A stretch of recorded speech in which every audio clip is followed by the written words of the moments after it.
I were to think about what my parents have come from, my grandparents, let alone my ancestors who survived this insane journey at the bottom of a slave ship cramped in next to thousands of other human beings where most people died.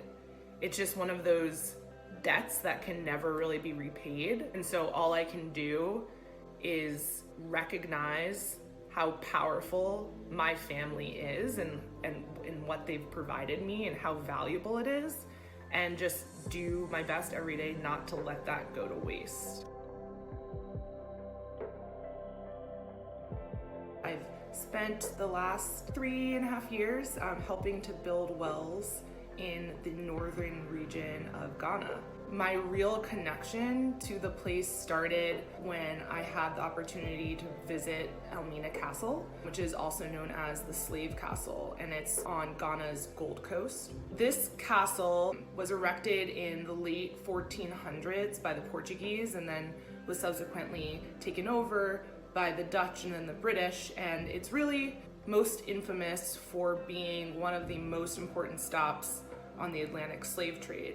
So the vast majority of slaves that ultimately made their way to Europe, the Caribbean, and the United States passed through this very location. So as an African American, most of us, we don't really know where our family necessarily originated from. Really, all I know is on my mom's side, we came from the South. On my dad's side, we came from Jamaica. But due to the fact that Elmina Castle really was where the majority of slaves passed through, it was almost certain that my ancestors came through that very place. Being in there, I felt a physical sort of connection with my family, and it was really powerful. In these kind of low basement-like areas, that's where they would basically just store the Africans that they were taking from all over sub-Saharan Africa to wait for the ships to come pick them up.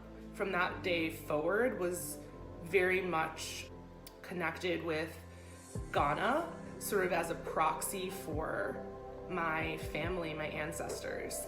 That stuck with me when I ultimately made my way to Google in 2017. I had the fortune of meeting Nathan Rogers. He had just started in 2015 an organization that started building a few wells. And so I sort of jumped on the chance to help him. Since that time, we've now built over 100 wells. Through this project, I feel like I'm more connected with my own history and my own family than ever, and I feel like I can actually sort of thank them for having the strength to get us and get me to where I am. So it's sort of the way that I see myself of giving back and thanking my own family. The reason why we build wells is because what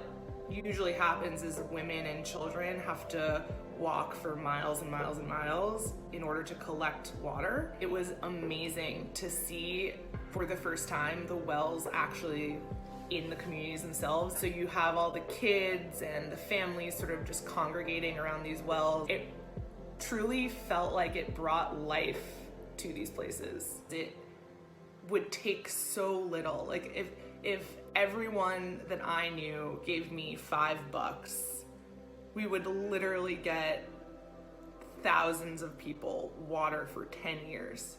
Like, you know, for less than the cost of a Starbucks mocha frappuccino. Up until the point when I went to Ghana, you know, I think I maybe actively tried to not think about my own history because it's so uncomfortable. Listening and tuning in to the journeys of other people's families can be a very powerful, thought-provoking thing.